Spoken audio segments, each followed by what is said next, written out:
Hello guys, कैसे हैं आप सभी। सो गाइस, आज हम आपको क्लास 10th का चैप्टर 4.3 क्वेश्चन नंबर 8 बताने जा रहे हैं। आज ये क्वाड्रेटिक इक्वेशन का एमपी क्वेश्चन है, इसे समझते हैं। A train travels 360 kilometre at a uniform speed. If the speed had been 5 kilometre प्रति hour more, it would have taken 1 hour less for the same journey. Find the speed of the train. यहाँ बोला गया है कि एक train है जो कि ट्रैवल कर रही है 360 किलोमीटर की चाल से। अगर हम उसी चाल में अगर हम 5 किलोमीटर प्रति आवर अगर बढ़ा दें, तो ऐसा करने से हमें क्या है, 1 घंटा लेस मतलब 1 घंटे का कम समय लगेगा उस सेम जर्नी को तय करने में। यानी 360 किलोमीटर की जो जर्नी है उसमें अगर हम 5 किलोमीटर प्रति आवर अगर बढ़ा देते हैं तो हमें 1 घंटा कम लगेगा इसी जर्नी को मतलब तय करने में।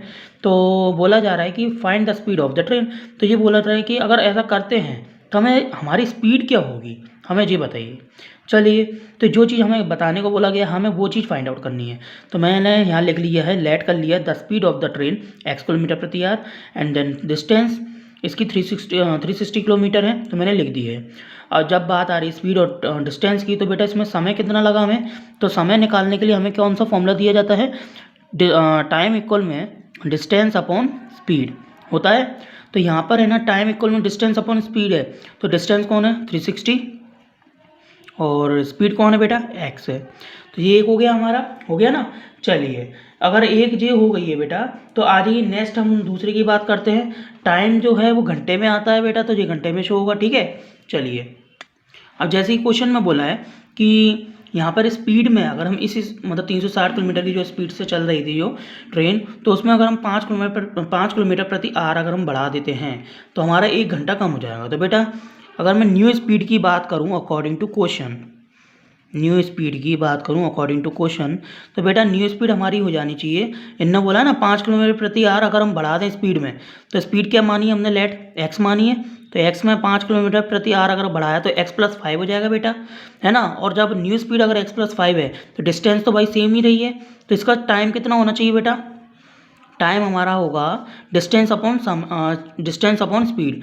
यानी डिस्टेंस अपॉन स्पीड में 360 डिस्टेंस हो गया और स्पीड हो गई अब नई वाली x प्लस 5 हो गई।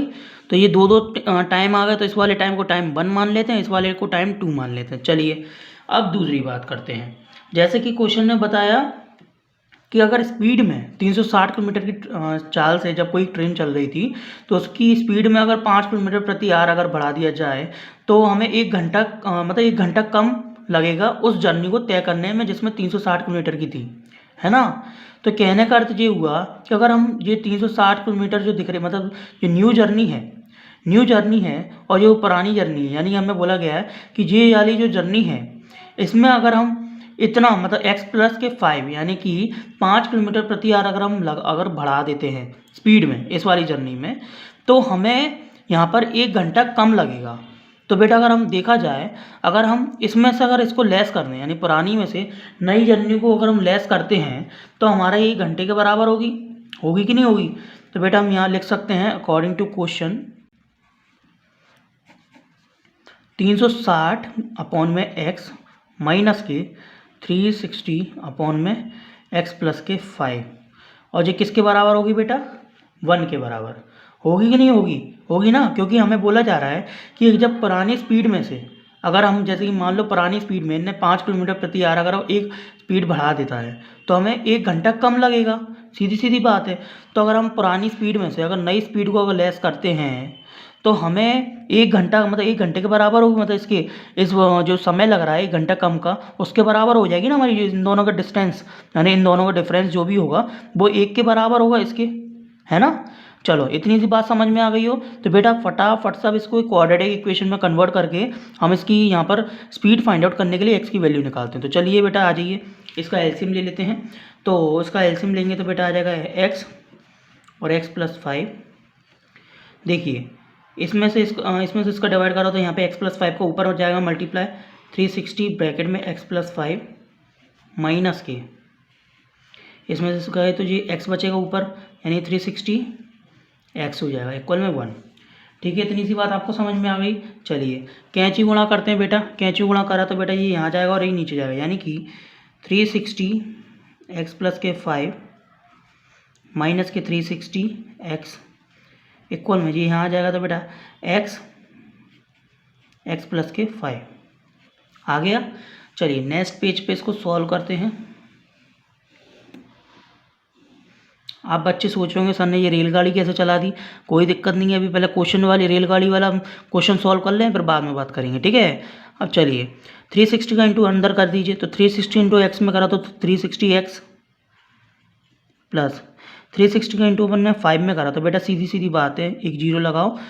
6 5 या 30, एक और जीरो, 3 हासिल में, 5 3 या 15, 16 17 18, 1800 हो जाएंगे बेटा, ठीक है। माइनस के यहाँ तो 360x तो चल ही रहे हैं, चलो इक्वल में बेटा इसका इंटू अंदर का तो एक्स स्क्वायर हो जाएगा, इसका इंटू इसमें करा तो ये प्लस के 5x हो जाएंगे। चलिए 360x में से 360x लेस हो जाएंगे बेटा, तो 1800 बचे। तो बेटा एक काम करते हैं, इन दोनों को यहाँ ले आते हैं, तो माइनस के एक्स स्क्वायर या ये माइनस के 5x हो जाएंगे, और ये प्लस के 1800 तो है ही ऑलरेडी चल ही रहे हैं, इक्वल में 0। यहाँ से एक काम करते हैं, माइनस कॉमन लेते हैं, जिससे ये पूरी क्वाड्रेटिक इक्वेशन क्लियर हो जाएगी। तो माइनस कॉमन लिया तो सारे साइन चेंज हो जाएंगे, यानी यहाँ से माइनस जाएगा ये पॉजिटिव, और जो नेगेटिव है वो पॉजिटिव हो जाएगा, जो पॉजिटिव है वो नेगेटिव हो जाएगा। तो ये हो जाएगा एक्स स्क्वायर प्लस के 5x और यहाँ माइनस के 1800, और ये माइनस जो हमने कॉमन लिया उसे 0 में भेज दीजिए, तो ये आ गया, ठीक है। इतनी सी बात आपको समझ में आ गई। चलिए अब जो क्वाड्रेटिक इक्वेशन हमें मिल चुकी है, अब इसका हम फैक्टर करेंगे जिससे हमें x की वैल्यू फाइंड आउट हो जाए। तो बेटा एक्स स्क्वायर प्लस के 5x को ऐसा तोड़ो, मतलब 5x को ऐसा तोड़ना है, डिस्क्राइब करना है कि हमें 1800 मल्टीप्लाई करने पर मिल जाए। तो बेटा ऐसी कौन सी इक्वेशन ले सकते हैं हम, ऐसा कोई इक्वेशन मिल जाए। तो बेटा ऐसा है, इसका सॉल्यूशन करने के लिए आपके पास एक सॉल्यूशन है कि आप इसका एलसीएम ले लीजिए। एलसीएम लेने के बाद जो वैल्यूज़ आएंगी ना, उनको आप जोड़ के देखिए कौन सी वैल्यू फिट होती है। तो फिलहाल मेरे दिमाग में अभी एक वैल्यू आ रही है, अगर मैं लास्ट वाला एक जीरो छुपा दूँ तो यहाँ 180 बचेगा, और 180 को अगर मैं ध्यान से देखूँ बेटा, तो मैं कह सकता हूँ कि अगर मैं 45 का इंटू 4 बार करता हूँ, 45 का इंटू 4 बार करता हूँ तो मुझे 180 तो मिल जाएंगे, है ना, क्योंकि 45 45 90 होते हैं, और 90 90 180 होते हैं। तो ये 45 का अगर 4 बार इंटू करा तो 180 मिल गया। तो वहीं अगर मैं करूं, जैसे 45 का इंटू 4 बार करने पर 180 मिल रहा है, तो 45 अगर मैं 4 बार कर रहा हूं तो 4 के अंदर एक जीरो लगा दूं, यानी कि 45 का इंटू 40 बार करता हूं तो मेरे को 1800 मिल जाएगा। और 45 में से 40 जाएंगे तो 5 बचेंगे, तो देखो ये भी मिल रहा है, लिख दो डायरेक्ट 45x माइनस के 40x माइनस के 1800 इक्वल में 0।